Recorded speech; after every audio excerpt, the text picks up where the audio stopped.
नमस्कार, बुलेटिन में आपका स्वागत है और मैं हूं आपके साथ रितेश कुमार गौतम। बात करेंगे देवभूमि उत्तराखंड की खबरों की और शुरुआत आज की सबसे बड़ी खबर के साथ। आपको बता दें कि उत्तराखंड में 2 सीटों पर चुनाव हुए थे जिनके नतीजे आज घोषित हुए हैं और दोनों ही सीटों पर कांग्रेस पार्टी ने जीत दर्ज की है। काजी निजामुद्दीन मंगलौर में और बद्रीनाथ से लखपत बुटोला की जीत हुई है। कांग्रेस के तमाम कार्यकर्ताओं में इस वक्त जीत का जश्न और उत्साह नजर आ रहा है। बड़ी खबर आपको बता दें, एक लंबे अंतराल के बाद कांग्रेस पार्टी के लिए उत्तराखंड में अच्छी खबर सामने आई है। 2 सीटों पर कांग्रेस पार्टी जीत गई है। दोनों ही सीटों पर उपचुनाव हुए थे जिस पर कांग्रेस पार्टी ने जीत दर्ज की। हालांकि आपको यह बता दें कि मंगलौर की सीट पर जो मुकाबला था बहुत ज्यादा कांटे की टक्कर का था। आखिरी राउंड तक ही पूरा मुकाबला चला है मंगलौर की सीट पर, लेकिन आखिरी राउंड में जो कांग्रेस के प्रत्याशी रहे काजी निजामुद्दीन, उन्होंने जीत दर्ज की बहुत कम अंतर के साथ। दूसरी तरफ बद्रीनाथ सीट पर कांग्रेस पार्टी ने एक ठीक ठाक जीत दर्ज की है और इन दोनों ही सीटों पर हुई जीत को कांग्रेस पार्टी के तमाम कार्यकर्ताओं में खुशी का माहौल है। जश्न इस वक्त मनाया जा रहा है। तस्वीरें आप लगातार देख पा रहे हैं, चाहे जीते हुए प्रत्याशियों की बात हो या फिर कांग्रेस पार्टी के प्रदेश अध्यक्ष का जिक्र करें, सभी बड़े नेताओं में इस वक्त खुशी का माहौल है। कार्यकर्ताओं में उत्साह इस वक्त नजर आ रहा है। दरअसल 2 सीटों पर उपचुनाव हुआ था। एक सीट पे उपचुनाव का कारण था जो कांग्रेस के विधायक थे वो बीजेपी में शामिल हो गए थे लोकसभा चुनाव से पहले, और दूसरी सीट पर बीएसपी के एमएलए का निधन हुआ था। इस कारण से इन दोनों ही सीटों पर उपचुनाव हुए, लेकिन उपचुनाव के जो नतीजे सामने आए हैं वो कांग्रेस पार्टी के लिए एक बहुत बड़ी अच्छी खबर, गुड न्यूज की तरह साबित हुए हैं। दोनों ही सीटों पर कब्जा जमाया है कांग्रेस पार्टी के उम्मीदवारों ने और इसमें बीजेपी को एक बड़ा झटका लगा है। दोनों ही सीटों पर बीजेपी की हार हुई। लखपत बुटोला कांग्रेस के जीते। बद्रीनाथ सीट पर मंगलौर में काजी मोहम्मद निजामुद्दीन की जीत हुई एक क्लोज फाइट में। दोनों ही सीटों पर जो उपचुनाव के नतीजे थे वो आज घोषित किए गए हैं। 10 तारीख को मतदान हुआ था और उसके बाद किस तरह के रिएक्शन सामने आ रहे हैं। प्रियंका गांधी ने लिखा है, भारत की महान जनता ने ऐतिहासिक लड़ाई लड़कर अपनी आजादी और अपना संविधान हासिल किया है। प्रियंका गांधी आगे लिखती हैं सोशल मीडिया पोस्ट में, जिन्होंने संविधान को बनाया, जिनकी संविधान में आस्था है, वो ही संविधान की रक्षा करेंगे, और जिन्होंने संविधान लागू होने का विरोध किया, संविधान की समीक्षा करने के लिए आयोग बनाया, संविधान खत्म करने का आह्वान किया, अपने फैसलों और कृत्यों से बार बार संविधान और लोकतंत्र की आत्मा पर प्रहार किया, वो नकारात्मक राजनीति वाला संविधान हत्या दिवस मनाएंगे ही।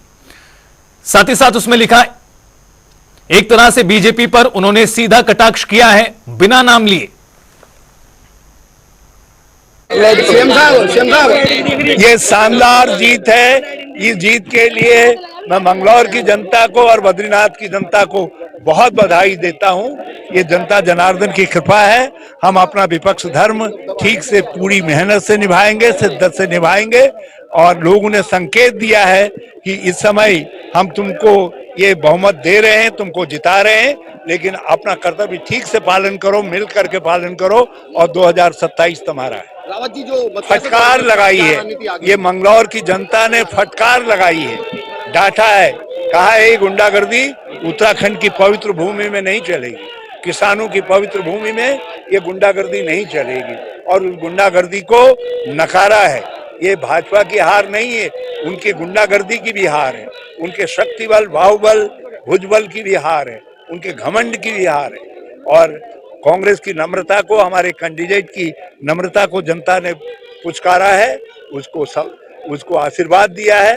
उसके लिए हम मंगलौर की जनता को भी धन्यवाद देते हैं और बद्रीनाथ की जनता को भी धन्यवाद।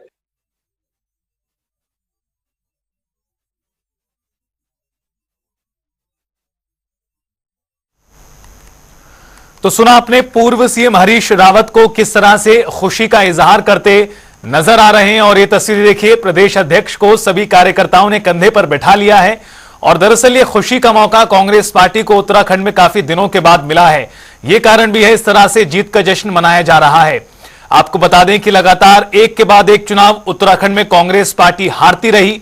विधानसभा चुनाव की बात करें, अन्य छोटे चुनाव हुए उसमें हार हुई। लोकसभा चुनाव में बुरी तरह कांग्रेस को हार मिली। और हमारे साथ इस बीच पूर्व मुख्यमंत्री हरीश रावत जी खुद जुड़ गए हैं और ज्यादा बातचीत के लिए।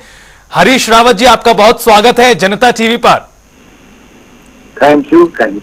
हरीश रावत जी, एक अच्छा दिन उत्तराखंड में कांग्रेस पार्टी के लिए सामने आया है। उपचुनाव के नतीजों में दोनों ही सीटों पर जीत दर्ज की है कांग्रेस के उम्मीदवारों ने। किस तरह से कार्यकर्ताओं में खुशी है और इस जीत को आप कैसे देखते हैं? बहुत अच्छा दिन आया और कांग्रेस के लोग सब मिल करके संगठित होकर के लड़े और ये जीत संभव बनाई। और इसमें थोड़ा भाजपा का भी योगदान है कि भाजपा यदि इस तरीके के प्रत्याशी नहीं लाते तो हो सकता है मंगलौर के अंदर भाजपा को जो है मार तो खाने पड़ती, मगर लेकिन जितना अपमान उनको अपमानित होना पड़ा कि आप ऐसे व्यक्ति को लाए और जनता ने दुत्कार दिया, सारी ताकत, सारा धन दौलत, झंडा, पुलिस बल, सब बल, तो इससे भाजपा के लिए ये बड़ा आज का दिन ये बड़ा कटु दिन साबित हुआ। तो फिर न तो मंगलौर और न उत्तराखंड इस बात को भूल सकता। और मैं मंगलौर के लोगों को बहुत धन्यवाद देना चाहता हूँ। अब कोई उत्तराखंड में थैली के बल पर, लठ और पिस्टल के बल पर राजनीति करने के लिए नहीं आएगा। जबकि 10 बार सोचेगा तो फिर बहुत ताकत, थैली और सब धन बल लगाया, पूरी पुलिस प्रशासन का सहयोग भी मिला उनको, लेकिन उसके बावजूद जनता ने नकार दिया। और बद्रीनाथ के अंदर एक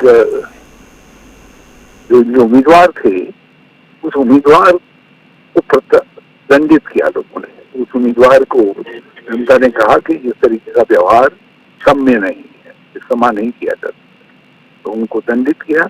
और उन ऐसा करने के लिए भाजपा को भी दंडित किया। हरीश रावत जी, बीजेपी के लिए, जी सर माफी के साथ आपको रोका। हरीश रावत जी, बीजेपी के लिए ये एक बुरा दिन है जिस तरह से आपने कहा, कांग्रेस के लिए कितना बड़ा दिन है ये? बहुत ही बड़ा दिन है। इससे हमें एक ऊर्जा मिलती है। आपने अभी अपने इंट्रोडक्टरी रिमार्क में कहा कि एक के बाद एक चुनावी हार के बाद ये ऐसा लगा जैसे जून की तपती दोपहरी में जो है आसमान से बादल बरस गए। जनता के प्यार रूपी जो ये समर्थन मिला है और ये दोनों सीटों पर कांग्रेस की जीत हुई है, इसका बहुत बड़ा महत्व। और बद्रीनाथ की जीत का भी अपने आप में एक बड़ा भारी महत्व है और उतना ही बड़ा महत्व जो है मंगलौर की जीत का। हरीश रावत जी, इस जीत के पीछे आप कारण क्या देखते हैं? जिस तरह से एक ये चर्चा भी अब शुरू हुई है, इसी सवाल के साथ इस पर भी आप अपनी बात रखें। पहले अयोध्या में और उसके बाद बद्रीनाथ में बीजेपी को हार झेलनी पड़ी है। देखिए, जब आप धर्म का और उसमें देवी देवताओं का एक्सेसिव उपयोग करते और कभी कभी आप बड़ी भारी गलती कर जाते। अयोध्या में राम मंदिर के प्राण प्रतिष्ठा में आपने शंकराचार्यों की भी अवहेलना की जी। और यहाँ तक कि आरएसएस के संघ प्रमुख जो भाजपा के दृष्टिकोण से भी और इस देश के भी एक बड़े आदरणीय व्यक्ति हैं मोहन भागवत जी, वो भी बहुत उपेक्षित महसूस कर रहे थे। और राज्य के मुख्यमंत्री उनके राज्य के अंदर एक प्राण प्रतिष्ठा हो रही है और सबसे पहले राम जन्मभूमि के साथ उन्हीं का गोरखनाथ मठ जुड़ा था। उनके जो गुरुदादा थे उन्होंने ये अभियान प्रारंभ किया था, फिर उनकी गुरु पिता ने इस अभियान को आगे बढ़ाया था और उसी को ये भी योगी आदित्यनाथ भी बढ़ाते रहे, लेकिन उनकी भी उपेक्षा की। एक तो वो, दूसरा जो ये नारा लगाया बीजेपी ने, हम राम को लाए हैं और अब हम राम को लाने वालों को लाए जी। मतलब अपने को राम को लाने वाला जो भाजपा ने बताया और मोदी जी को बताया, वो मैं समझता हूँ राजा रामचंद्र जी न्यायकारी देवता है, उनको ये अखर गया, उनको अखर गया। और इसीलिए अयोध्या में जो जीत है इंडिया गठबंधन की, वो जीत राजा रामचंद्र के न्याय की जीत है। उन्होंने जिताया हमारे उम्मीदवार को। आज उसकी पुष्टि, उस पर मोहर लगाने का काम राम, जिनके अंशावतार से भगवान बद्रीश ने कर दिया, भगवान विष्णु के रूप में विद्वान है बद्रीश। हरीश रावत जी एक और सवाल है जी, हरीश रावत जी एक और सवाल है, कांग्रेस ने इन उपचुनावों में किस रणनीति को अपनाया जिसके जरिए कांग्रेस जीती है? चूंकि जिस तरह से आपने भी उस चीज का जिक्र खुद ही कर दिया कि एक के बाद एक, चाहे विधानसभा चुनाव की बात करें, फिर कुछ छोटे चुनाव आए, फिर लोकसभा चुनाव, सभी में कांग्रेस को निराशा हाथ लगी, लेकिन ये उपचुनावों में कांग्रेस को एक तरह से एक बड़ी सांस मिली है। इसके पीछे रणनीति किस तरह की रही? रणनीति बहुत सिंपल थी जी। हमने जो भी वहां के जनता के परिचित उम्मीदवार थे उनको उम्मीदवार बनाया और सब लोग संगठित रूप से उसके पीछे खड़े हुए। और हमने सीधे जनता से ही कहा कि भाई, हे जनता जनार्दन, आपने सारी ताकत तो बीजेपी को दे दी है, हम विपक्ष हैं, हम विपक्ष धर्म निभाना चाहते हैं, आपके सवालों को उठाना चाहते हैं, उस पर लड़ना चाहते हैं, आप हमको ताकत दीजिए, हमको शक्ति दीजिए। और ये शक्ति, यदि आप ये 2 विधानसभा हमको जिता देते हैं तो हम और दृढ़ता के साथ और मजबूती और सक्रियता के साथ विपक्ष धर्म का पालन करेंगे। और मैं समझता हूँ जनता ने हमारी विनती को सुना और हमको ये दोनों जगह विजय प्रदान की है। और इससे कांग्रेस के ऊपर अब एक बड़ी चुनौती आ गई है कि हम और सक्रियता से और शक्ति के साथ जनता से जुड़े और उनके सवालों पर लड़ाई लड़े, सदन में भी लड़े और सदन के बाहर भी लड़े। हरीश रावत जी, बद्रीनाथ सीट पर पहले भी कांग्रेस के ही विधायक थे, लोकसभा चुनाव से पहले राजेंद्र भंडारी जी, और उसके बाद वो बीजेपी में शामिल हो गए। लेकिन मंगलौर की सीट पर आपने विजय फहराई है, जीत आपकी हुई है, यानी एक सीट आपकी बड़ी है। यहाँ पर आगे का रास्ता आप किस तरह से देखते हैं? आप आगे का रास्ता कांग्रेस के लिए, कांग्रेस में एक नया उत्साह पैदा हुआ जी, नया जोश पैदा हुआ है। ये जोश उतना ही बड़ा है जितना लोकसभा के चुनाव जीतने के बाद होता है। ये बड़ा जोश है कांग्रेस के अंदर, क्योंकि लोकसभा के हार के बाद पूरी तरीके से हताशा थी, निराशा थी। उस निराशा में जनता जनार्दन ने कहा, तुम निराश मत हो, तुम भी हमारे हो, तुम विपक्ष हो, तुम भी हमारे हो, तुमको हम सहारा दे रहे हैं। जनता जनार्दन आगे आई, उन्हें हमको मंगलौर और बद्रीनाथ के रूप में सहारा दिया। और अब ये हम यहाँ से एक नए जोश के साथ आप देखेंगे, अभी केदारनाथ का चुनाव भी होगा, दुर्भाग्यजनक परिस्थितियों में चुनाव हो रहा है। फिर उसके बाद ये आएंगे नगर निगम के और इनके चुनाव और पंचायतों के चुनाव आएंगे और हम हर जगह बीजेपी को हराएंगे जी। और हम अब विधानसभा तक लगातार बीजेपी को हराते रहेंगे। हम ये जो नई अर्जित शक्ति है, इस शक्ति को हम अब क्षीण नहीं होंगे। बिल्कुल हरीश रावत जी, आपको बहुत सारी बधाइयां। दोनों ही सीटों पर कांग्रेस पार्टी जीती है और आपका बहुत शुक्रिया हमारे साथ जुड़ने के लिए और ये पूरी बातचीत करने के लिए। तो किस तरह का उत्साह और जोश इस वक्त कार्यकर्ताओं में कांग्रेस पार्टी के बना हुआ है, उसको आपने सुना खुद पूर्व सीएम की जुबानी भी, और साथ ही साथ क्या कुछ कहना है दोनों ही जीते हुए उम्मीदवारों का, उस पर भी एक नजर डालते हैं। बद्रीनाथ की जनता ने जो जनादेश दिया है, उसके लिए बद्रीनाथ की जनता का मैं बहुत बहुत धन्यवाद देना चाहता हूं, अपने शीर्ष नेतृत्व का और अपने मेरे जो सहयोगी है, पार्टी के साथी लोग हैं और तमाम लोगों ने जिन्होंने प्रत्यक्ष अप्रत्यक्ष रूप से इस नैतिकता की लड़ाई में मेरा साथ दिया है, उन सब लोगों को इसका श्रेय जाता है। सरकार के सामने चुनाव लड़ा है, सरकार बिल्कुल सड़क पर पुलिस लेकर उतर गई थी, धन वर्षा हो रही थी। ये जीत तो एक बहुत बड़ी जीत है, कांग्रेस के तमाम बब्बर शेरों की जीत है, हमारे माननीय विधायकों की जीत है, हमारे शीर्ष नेतृत्व की जीत है और लोकतंत्र की जीत है, लठतंत्र पर लोकतंत्र की जीत है। बहुत मैं आज उन सभी अपनी माताओं को, बहनों को, साथियों को सलाम करता हूं जिन्होंने लाठी डंडा गाली के सामने किया और वोट दिया और हौसले के साथ वोटिंग की। वो डरे नहीं, लेकिन उन्होंने लोकतंत्र को जिंदा रखा। मैं ये जीत उनको समर्पित करता हूं। उत्तराखंड में मंगलौर सीट एक हमारे विधायक थे बसपा के, उनके निधन से खाली हुई थी, और बद्रीनाथ सीट क्योंकि जो कांग्रेस के विधायक थे उन्होंने इस्तीफा दिया था, दल बदल किया था, इसलिए खाली हुई। तो मंगलौर की जनता की जीत है और मंगलौर ने उत्तराखंड सरकार को एक आईना दिखाने का प्रयास किया, क्योंकि उन्होंने पूरा प्रशासन की जो गुंडागर्दी हो सकती थी वो की, लेकिन मंगलौर की जनता और कांग्रेस के लोगों ने मतलब अपनी हिम्मत से खड़े रहे और कांग्रेस को विजय दिलाई। ये मंगलौर की जनता की जीत है और बद्रीनाथ से भी जीतने के करीब पहुंच चुके हैं और वहाँ की भी जनता की जीत है।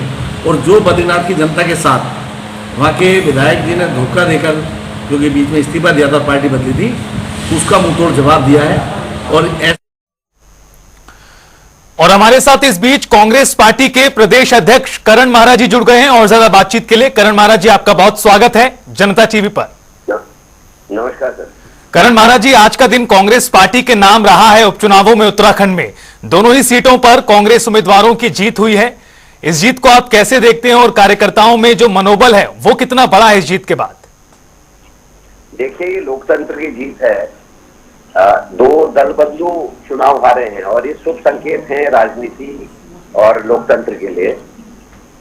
बीजेपी के पास अपना कैडर, अपनी आइडियोलॉजी के लोग चुनाव लड़ने के लिए नहीं थे। एक कांग्रेस के भगौड़े को और एक हरियाणा से लोकदल के आदमी को लाकर चुनाव लड़ाया था। नैतिक हार पहले हुए थी, आज फाइनल हो गई।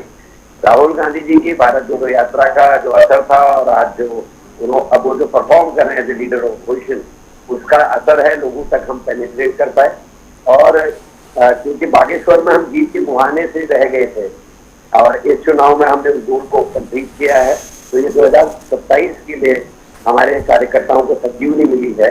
और मेरा मानना है इंडिया गठबंधन के साथियों ने जिस तरीके से मदद किया, कांग्रेस के कार्यकर्ता और मेरे सीनियर्स ने जिस तरीके से एकजुट होकर चुनाव को लड़ने का काम किया है, वो ही कारण रहा जो हम जीत पाए।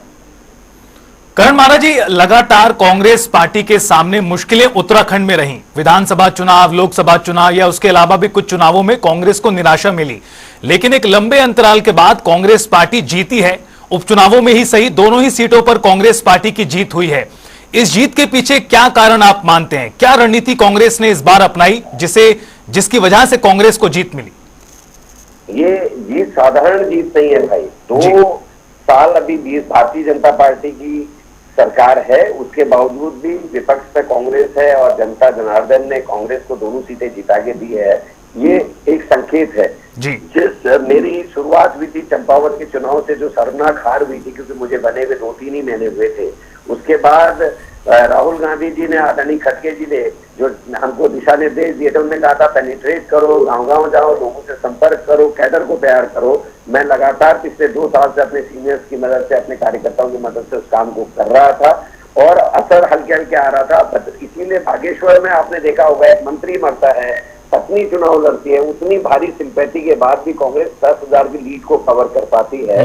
तो ये कैडर बिल्डिंग का काम था और ये राहुल गांधी जी ने जो दिशा निर्देश दिए थे उसका पालन करते हुए हम काम कर रहे हैं और आज वो हमको एक फल मिला है उसी तरीके का। आज अंकिता के बारे में गांव-गांव में चर्चा है, ये कांग्रेस के कार्यकर्ता की जीत है। आज बद्रीनाथ के जोशीमठ की बर्बादी पे, शंकराचार्य जी के अपमान पे लोग चर्चा कर रहे हैं, ये कांग्रेस के कार्यकर्ता की जीत है। केदारनाथ में सोने की चोरी होती है और सनातन धर्म के नाम पर राजनीति करने वाली बीजेपी की सरकार एक जांच तक नहीं बैठाती है। तो ये सारे विषय, अंकिता के संग जो अन्याय हुआ, अग्निवीर योजना, ये सारे विषयों को लेकर हमारे कार्यकर्ता घर घर जा रहे हैं, जिसका असर अब होने लगा है। और मुझे पूरा भरोसा है अगर हमारे सभी साथी मिलजुल कर इसी तरीके से प्रेम भाव से चुनाव को आगे में लड़ेंगे तो 2027 में कांग्रेस की भारी मतों से जीत होगी। करण महाराज, एक आखिरी सवाल और, बतौर प्रदेश अध्यक्ष ये बड़ी जिम्मेदारी आपके पास है और इन उपचुनावों में जीत के बाद आप आगे का रास्ता किस तरह से अब तय करेंगे? देखिए, मेरे को मेहनत करना सिखाया है जी। और मुझे कैडर, मतलब मुझे ये कहा गया था कि जो हमारा निचला कार्यकर्ता है, रूट्स में जो कार्यकर्ता है, उसका मनोबल ऊंचा होना चाहिए। मेरे आपने दौरे देखे होंगे, मैं करीब 24 से 25 दौरे इन 2 सालों में गढ़वाल मंडल के कर चुका हूँ और कुमाऊं में सक्रियता मेरी कम होने के कुछ रीजन थे, क्योंकि मेरे को पता है कि गढ़वाल की जो पहाड़ की हमारी 30 सीटें हैं उसमें हम केवल 1 या 2 जीत रहे थे, पिछले 2 इलेक्शन हुए। तो मैं पूरी ताकत गढ़वाल मंडल में ही लगा रहा था और उसके परिणाम अब सुगत आने लगे हैं। और मैं लगातार अपने जो कार्यकर्ता है उनसे मिलता हूँ, उनके बीच में रहता हूँ, उसका फायदा पार्टी को होगा ऐसा मेरा मानना है। सीनियर्स का भी रुख एकदम बदला है। सीनियर्स ने बहुत एकता के साथ इन चुनावों में काम किया है। हर नेता बद्रीनाथ पहुंचा, हर नेता मंगलौर पहुंचा, और जिस तरीके से मंगलौर में पुलिस ने रक्षक की जगह भक्षक का काम किया, मंगलौर के चुनाव में बदतमीजी और बदमाशी पुलिस ने की, उसमें हम सभी लोग वहां थे, चाहे हरीश रावत हो, चाहे प्रीतम सिंह जी हो, चाहे यशपाल आर्या जी हो, चाहे वो हमारे मसूद साहब हो, और चाहे हमारे जांगी जी हो, नीरज जांगी जी जो राज्यसभा के सांसद हैं, हमारे दोनों सांसद वहाँ हमारे संग बने हुए थे, और हम लोग जिस तरीके से वहाँ संघर्ष कर रहे थे वही उसी का नतीजा है कि ये कम बूथों में गड़बड़ कर पाए और हम जीत पाए, चाहे कम मार्जिन से जीते।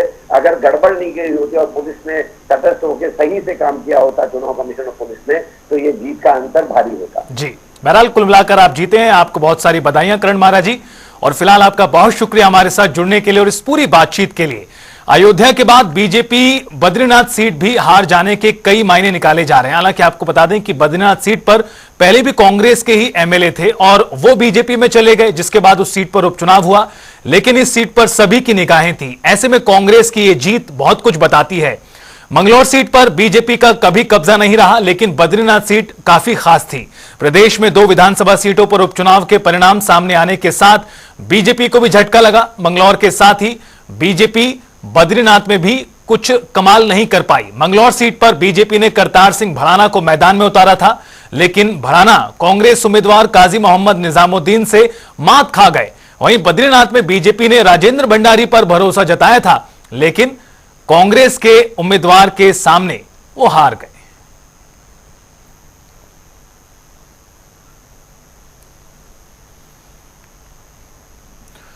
और इसी के साथ फिलहाल इस बुलेटिन में इतना ही। जनता टीवी पर खबरों का सफर लगातार जारी है।